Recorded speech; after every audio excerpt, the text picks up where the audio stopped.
Hello दोस्तों, आज हम बात करते हैं रेडिएशन सेफ्टी इंटरव्यू के बारे में।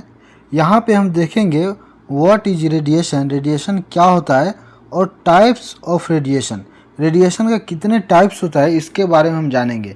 हमेशा जो सेफ्टी ऑफिसर का कन्फ्यूजन होता है कि रेडिएशन क्या होता है और उसका टाइप्स कितना होता है, ये कितना हार्मफुल होता है। इसका एग्जाम्पल भी हम देखेंगे कि कौन से टाइप्स में कौन सा रेडिएशन आता है।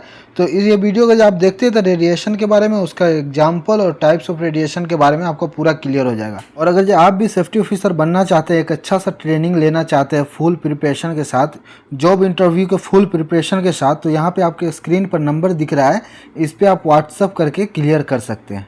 यहाँ पे हम देख रहे हैं व्हाट इज रेडिएशन, रेडिएशन क्या होता है। रेडिएशन इज द इमिशन और transmission of energy through space in the form of electromagnetic waves और हाई स्पीड पार्टिकल। यहाँ पे क्या बोल रहा है ना, रेडिएशन इज द इमिशन और ट्रांसमिशन ऑफ एनर्जी। यहाँ पे क्या ना, रेडिएशन जो है ना, ये ट्रांसफॉर्मेशन और इमिशन ऑफ एनर्जी है through space in the form of electromagnetic. ये क्या, स्पेस के द्वारा इलेक्ट्रोमैग्नेटिक वेव्स से हाई स्पीड पार्टिकल जो होता है ना, तो इसी का जो मूव होता है एक जगह से दूसरी जगह, high speed particle electromagnetic waves के द्वारा, तो इसी को हम क्या बोलते हैं, रेडिएशन बोलते हैं। यहाँ हम देख रहे हैं it can be classified into two main category. यह क्या, दो मेन कैटेगरी में क्लासिफाइड किया गया है। पहला है आयोनाइजिंग एंड दूसरा है non ionising radiation. As I mention earlier, जैसे हम मेंशन किए थे कि कितने टाइप्स का होता है, तो यहाँ पे टू टाइप्स का रेडिएशन है, एक है आयोनाइजिंग और दूसरा है नॉन आयोनाइजिंग। यहाँ हम देख रहे हैं types of radiation. Types of radiation में कितना, दो टाइप्स का, ionising and non ionising radiation. First में हम देख रहे हैं आयोनाइजिंग रेडिएशन। आयोनाइजिंग रेडिएशन क्या है ना, आयोनाइजिंग रेडिएशन है high energy and short wavelength. Ionising radiation जो है ना, इसमें ज़्यादा एनर्जी होता है, हेवी एनर्जी होता है और शॉर्ट वेवलेंथ होता है। इसका वेवलेंथ जो होता है ना, वो शॉर्ट्स होता है, allowing it to operate deep into matter. ये क्या करता है ना, किसी भी मैटर में डीप जाने का ये अलाउ करता है, एकदम अंदर की तरफ, इंक्लूडिंग लिविंग टिश्यू। किसी भी लिविंग टिश्यू के अंदर में भी ये डीप अंदर तक जाने का क्षमता रखता है। This types of radiation has enough energy to, इस टाइप्स के रेडिएशन के पास एनफ एनर्जी होता है। किसके लिए एनफ एनर्जी होता है, फर्स्ट में हम देख रहे हैं remove tightly bond electrons from atoms creating ions. यहाँ पे क्या बोला, टाइटली बॉन्ड्स का जो भी इलेक्ट्रॉन्स का होता है ना एटम के ऊपर, उसको भी ये रिमूव कर सकता है और क्रिएटिंग आयंस, आयंस को ये क्रिएट करता है। सेकेंड में हम देख रहे हैं ब्रेक केमिकल बॉन्ड्स, ये केमिकल बॉन्ड्स को ब्रेक कर सकता है, लीडिंग टू डीएनए डैमेज, और ये डीएनए डैमेज कर सकता है, जो भी होता है डीएनए उसको ये डैमेज करने का क्षमता रखता है आयोनाइजिंग रेडिएशन। यहाँ पे हम देख रहे हैं example of ionising radiation. Ionising radiation का कुछ हम एग्जाम्पल देखते हैं, जैसे में एक्सरे हो गया। एक्सरे जो होता है ये बहुत ही खतरनाक होता है। गामा रे हो गया, गामा रे भी होता है जो इससे भी ज़्यादा खतरनाक होता है। अल्फा पार्टिकल होता है जो उससे थोड़ा कम होता है, लेकिन ये भी खतरनाक होता है। बीटा पार्टिकल, बीटा पार्टिकल भी बहुत खतरनाक होता है। Ultraviolet radiation high energy short wavelength. Ultraviolet radiation जो होता है ना, जो हाई एनर्जी के साथ होता है लेकिन शॉर्टर वेवलेंथ होता है, तो ये भी बहुत ही खतरनाक होता है। तो इसमें जितना भी खतरनाक रेडिएशन जो होता है ना, वो सब आयोनाइजिंग रेडिएशन में आता है। यहाँ हम देख रहे हैं prolong exposure to ionising radiation can increase the risk of cancer. क्या बोला ना, यहाँ पे अगर आयोनाइजिंग रेडिएशन एक ज़्यादा क्षमता में रिलीज होता है तो ये क्या है ना, कैंसर होने के चांस को बढ़ा देता है, जेनेटिक डैमेज कर सकता है जेनेटिक को, एंड अदर हेल्थ प्रॉब्लम, और बहुत सारे आपको हेल्थ प्रॉब्लम दे सकता है। यहाँ हम देख रहे हैं नॉन आयोनाइजिंग रेडिएशन।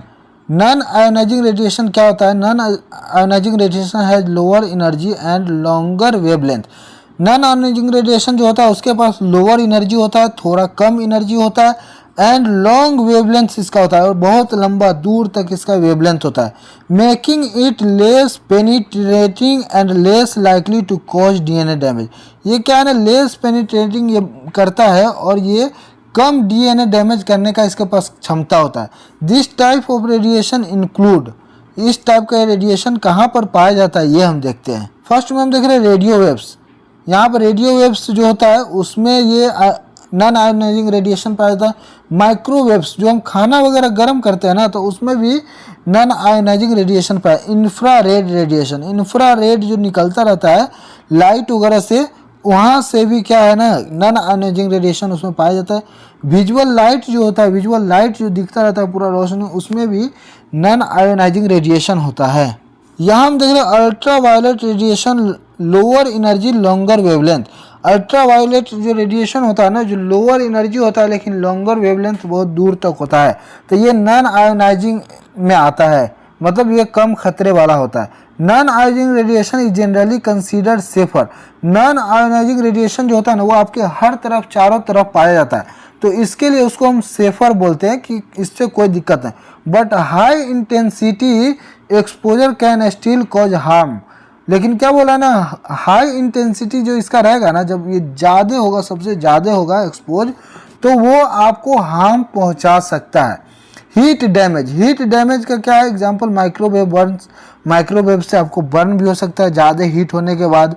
और सेकेंड में हम देख रहे हैं eye damage, eye damage example from intense infrared radiation और अल्ट्रा वायलेट रेडिएशन। तो यहाँ पे क्या है ना, अगर ये इंफ्रारेड हाई वॉल्यूम में आता है या ultraviolet radiation high volume में जब आता है, तो ये क्या है, आपके आँख को डैमेज कर सकता है। तो कभी कभी नॉन आयोनाइजिंग रेडिएशन आपको नुकसान पहुँचा सकता है, लेकिन इसको सेफर बोला जाता है। कब नुकसान पहुँचाएगा, जब हाई इंटेंसिटी एक्सपोजर जब आएगा, तब ये आपको नॉन आयोनाइजिंग रेडिएशन आपको ये नुकसान पहुंचा सकता है। नोट में यहाँ पे हम देखते हैं, it important to note that the distinction between ionising and non ionising radiation is not always clear. ये क्या है ना, यहाँ पे क्या बोला, नॉन आयोनाइजिंग और आयोनाइजिंग रेडिएशन के बीच में जो डिस्टिंक्शन है ना, वो हमेशा क्लियर नहीं होता है, ठीक है ना, clear cut, and some forms of radiation like UV and exhibit both properties depending on their energy level। यहाँ पे क्या बोला है ना, ये UV जो होता है, UV रेडिएशन जो होता है, ये एग्जिट, ये मतलब क्या है ना, ये अपवाद में आता है। इसका डिपेंड करता है इसके प्रॉपर्टीज पे कि कितना रिलीज हो रहा है, उस पर डिपेंड करता है कि ये आपको नुकसान पहुंचाएगा कि नहीं पहुंचाएगा, कितना नुकसान पहुंचाएगा। तो ये एक टाइप्स ऑफ रेडिएशन के बारे में, रेडिएशन के बारे में वीडियो था। ये वीडियो अगर आपको अच्छा लगा हो तो चैनल को सब्सक्राइब कीजिए, वीडियो को लाइक कीजिए कि हम और भी सेफ्टी का अच्छे वीडियो देते रहें। अगर जो आपको सेफ्टी का कोर्स करना है तो ये जो नंबर आपको स्क्रीन पर दिख रहा है, इस पर आप कॉन्टेक्ट कर सकते हैं और बहुत ही अच्छा प्रिपरेशन आप पा सकते हैं एक इंटरव्यू के लिए, और इंटरव्यू की तैयारी आप बहुत अच्छे से कर सकते हैं। सेफ्टी डिप्लोमा, आईओएस, ओसा, निबोस, आईजीसी, आप कुछ भी कर सकते हैं और अच्छे फीस पे कर सकते हैं।